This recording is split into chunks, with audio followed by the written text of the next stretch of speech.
Hi everybody, this is Ellen Levy, your DC real estate guru. My husband Barry and I have been helping people buy and sell homes and investment properties in the DC metro area for literally decades.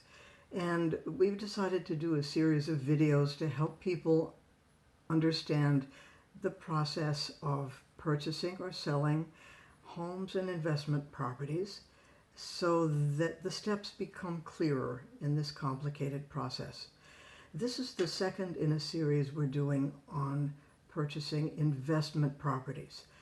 The first one ended with my recommendation that a number of people get started in real estate investing by purchasing what we in the real estate industry call a kiddie condo, a condominium that one of your kids can live in while they're in school or graduate school, so that you'll be hopefully building up some equity during the time they're in school and defraying some of the costs if there's a profit on the unit.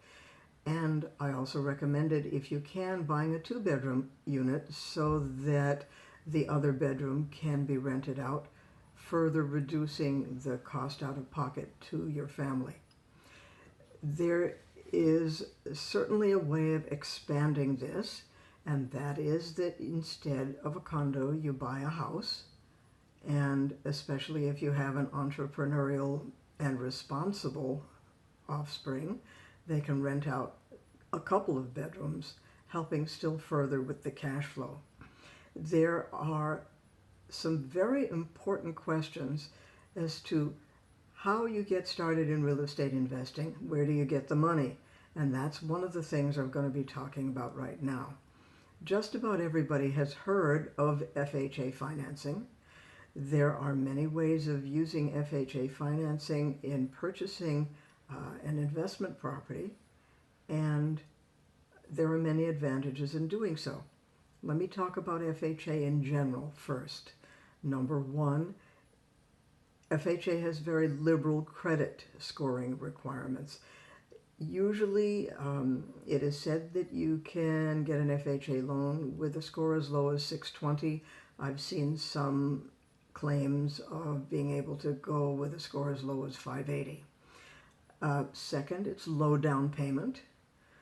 Most investment properties in the conventional mortgage market are going to require a 25% down payment. 25% is what I just said. If you're buying a $100,000 property, that is, if you can find one and it's still standing, that means $25,000 down. FHA is 3.5% down.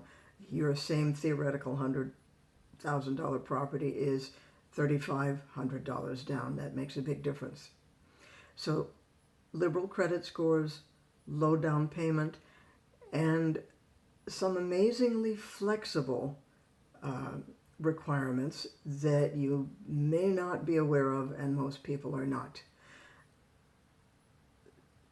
FHA is about the only program I'm aware of that allows a non-occupant co-borrower. That means that if you purchase a property and you are going to have a family member living in it, son or daughter, mom and dad, uncle or aunt, and a few other cases also of persons who have a long-standing documentable relationship with the non-occupant borrower, which has not just been created in order to get the mortgage. You can actually be the borrower for an owner-occupant, and there does have to be an owner-occupant, and pay 3.5%, get in with 3.5% down. This is huge, and I want to tell you exactly how huge it is. FHA has different loan limits in different parts of the country, depending on whether it's a high limit area, medium, or low. The loan limits, which are very substantial, can change quite a bit. For example, I'm in Washington, D.C., You can buy a 4-unit building using FHA financing. If you are someone who would like to get into the DC real estate market in a multi-unit, and you also don't own your own home, you can purchase a multi-unit, and that's a 2 or a 3 or a 4-unit building, occupy one of the units, get in with 3.5% down, and after you've lived there for at least a year, you can move out and have your tenants paying off your mortgage, and you're in at FHA rates, and you got in with 3.5% down. That's huge. And let me tell you how huge. The FHA loan limit for a 4-unit building in Washington, D.C. is $1,397,400. That's the loan limit. Your down payment, if you're using FHA financing, is $48,909. If you were doing it with conventional financing and 25% down, your down payment would be $349,350. That is out of reach for more people than the $48,000 down payment is. Baltimore is a different market area. A 4-unit building, the maximum loan amount is $995,200. That would require a $35,000 down payment, roughly. Whereas if you purchase that same property using conventional financing, it's approximately a $250,000 down payment. I think you get the idea.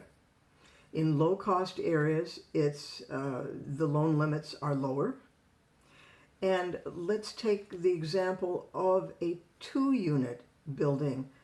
The FHA loan limit in high-cost areas is $930,300.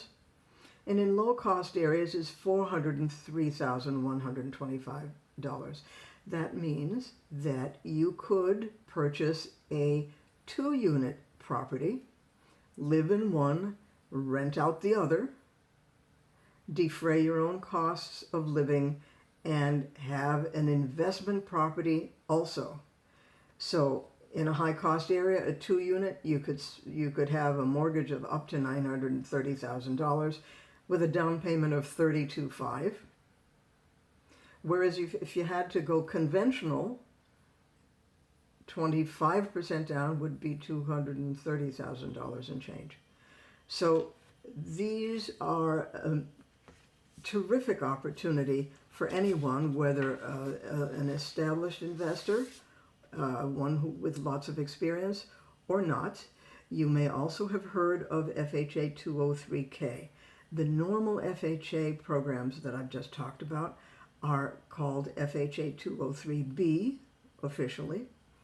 FHA 203K is a program that will allow you to borrow acquisition plus rehab costs, and your total down payment is going to be 3.5% of the total of your acquisition plus your rehab. And you're going to be getting residential financing rates. There is simply no better deal out there if you want to be an investor and to purchase a property that needs some work. The only thing I would say is please don't get in over your head. And if you know that you don't know what you're doing in terms of renovations, don't do this. FHA 203K is going to require that you have licensed contractors, so that is at least going to help you make sure that you're on the right track. They're also going to come and check on the progress of the work before they give you any additional draws, but that you also do need to have the money for the initial work as part of your down payment and your war chest.